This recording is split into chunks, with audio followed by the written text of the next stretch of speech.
Hello everyone, मैं पंकज कुमार वर्मा स्वागत करता हूं आप सबका हमारे चैनल पीएससी स्टडी गुरु में। मैं आज आपको 12th क्लास के फिजिक्स में मोस्ट इंपोर्टेंट क्वेश्चन करवाने वाला हूं।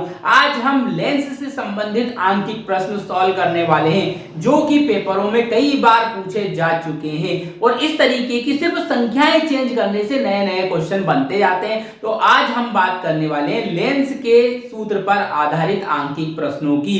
तो चलिए देखते हैं हमारा क्वेश्चन, लेकिन उसके पहले अभी तक आपने हमारे चैनल को सब्सक्राइब नहीं किया है तो फटाफट चैनल को सब्सक्राइब कर दीजिए और बेल आइकन को प्रेस कर दीजिए जिससे कि आगे आने वाले सारे क्वेश्चंस के वीडियोस आपको मिल सके। तो चलिए देखते हैं हमारे लेंस पर आधारित आंकिक प्रश्नों को।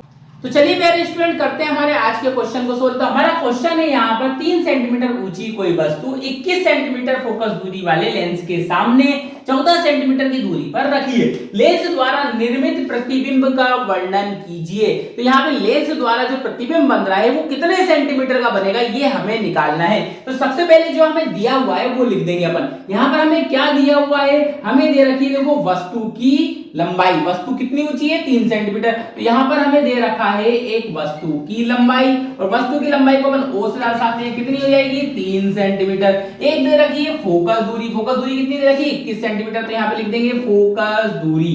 ये लिख दिया अपन ने फोकस दूरी। और फोकस दूरी कितनी दे रखी है, फोकस दूरी को एक्स से दर्शाते कितनी दे रखी है 21 सेंटीमीटर। तो ये लिख दिया हमने 21 सेंटीमीटर। लेकिन यहाँ पर जो लेंस की फोकस दूरी है कैसी आएगी, माइनस होगी। क्यों? क्योंकि हम इसमें लेंस की जो फोकस दूरी है उसमें तरंगों के जो हमारी प्रकाश किरण वस्तु से जा रही थी उसके विपरीत दिशा में नापते हैं, इसलिए यहाँ पे माइनस लगा देंगे। सेम ऐसे यहाँ पे आगे एक चीज और दे रखी है, लेंस के सामने 14 सेंटीमीटर पर रखिए। वस्तु की जो दूरी है, वस्तु की दूरी लेंस से कितनी है 14 सेंटीमीटर और वस्तु की जो दूरी है उसे u से दर्शाते हैं अपन और वो भी कितनी आएगी माइनस में 14 सेंटीमीटर हो जाएगी। तो हमें सबसे पहले निकालना है कि प्रतिबिंब कहां पे बन रहा है। तो प्रतिबिंब के लिए हम क्या करेंगे, हमें पता है कि जो लेंस सूत्र होता है, लेंस सूत्र से, तो लेंस सूत्र क्या होता है आपको पता होगा। लेंस सूत्र से आपका लेंस सूत्र होता है 1/v माइनस 1/u बराबर 1/f। ये होता है हमारा सूत्र। मैंने थोड़ा सा उल्टा करके लिखा, आप ऐसे पढ़ते हैं उसे 1/f बराबर 1/v माइनस 1/u। मुझे यहाँ पे v का मान निकालना था इसलिए मैंने थोड़ा सा उसे उल्टा करके लिख दिया। अब यहाँ पर अपन वैल्यू पुट करेंगे तो 1/v माइनस u का मान हमें दे रखा है -14। तो ये लिख दिया मैंने यहाँ पर -14 और बराबर में आ जाएगा यहाँ पर 1/f। तो 1/f जो है वो कितना हो जाएगा, हमारा f का मान दे रखा है हमें -21। अब यहाँ से देखो ये माइनस माइनस क्या हो जाएंगे, आपस में प्लस हो जाएंगे। तो 1/v प्लस 1/14 बराबर हो जाएगा 1/, या अभी माइनस जो है मैं यहाँ पे बीच में लगा देता हूँ 1/21। अब इस 1/14 को अपन ले जाएंगे बराबर के उधर। तो ये इधर प्लस का उधर जाके हो जाएगा माइनस का। तो 1/v बराबर हो जाएगा, यहाँ से देखिए -1/21 और -1/14। अब यहाँ पे 21 और 14 का ले लेंगे हम एलसीएम। तो 1/v बराबर हो जाएगा 21 और 14 का एलसीएम कितना हो जाएगा हमारे पास 42 हो जाएगा। और 21 दूनी होता है 42, तो 2 का गुणा करेंगे अपन ऊपर तो ऊपर तो आ जाएगा -2। इधर 14 दिया कितना हो जाता है 42 और 42 3 बार गया भाग, तो 3 का गुणा ऊपर करेंगे तो यहाँ पे -3 हमारा बन गया।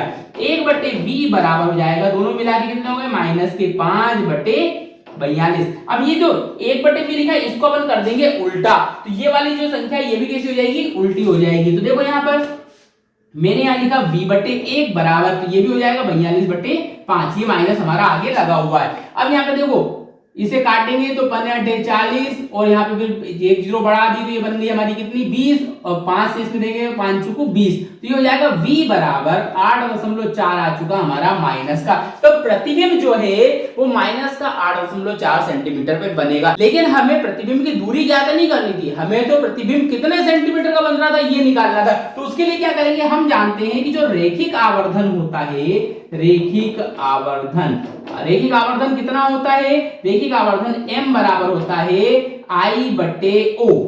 ये लिख दिया मैंने I/O और बराबर में होता है ये v/u के। इन दोनों की यदि तुलना करें तो I का मान, हमें प्रतिबिंब की लंबाई ज्ञात करनी है। I/O हमारा 3 सेंटीमीटर था, v हमारा प्रतिबिंब कितना आया -8.4 और u का मान कितना था हमारा -14 था। ये माइनस से माइनस काट दिया, इस 3 को बराबर को उधर ले जाएंगे तो देखो हमें प्रतिबिंब की लंबाई निकलने जा रही है 8.4 इंटू में 3 और बटे में आ जाएगा 14। अब 14 से क्या करेंगे अपन, 14 से भाग दे देंगे किसमें, 84 में। तो जब 14 से हम 84 में भाग देंगे तो कितना आ जाएगा, 0.6 आ जाएगा, 14×84। तो i बराबर हो गया 0.6 गुणित 3, और 3 का गुणा जब इसमें करेंगे तो ये हो जाएगा 1.8 सेंटीमीटर। सारी दूरियां सेंटीमीटर में थी, इसलिए अपन ने इसे भी कितना लिख दिया, सेंटीमीटर में लिख दिया। लेकिन यहाँ पर देखो ये जो प्रतिबिंब की लंबाई है ये हमारी 1.8 सेंटीमीटर आ चुकी है, इसका मतलब हमारा प्रतिबिंब 1.8 सेंटीमीटर का बनेगा लेंस के सामने। तो यहां पर हो चुका है हमारा क्वेश्चन सोल्व। उम्मीद करता हूं आपको क्वेश्चन समझ में आ चुका होगा और किस तरीके से ऐसे आने वाले क्वेश्चनों को सोल्व करना है ये भी आप समझ चुके होंगे। तो चलिए आज के लिए इतना ही, मिलते हैं नेक्स्ट वीडियो में नए ऐसे ही इंपॉर्टेंट क्वेश्चंस के साथ। तब तक के लिए धन्यवाद।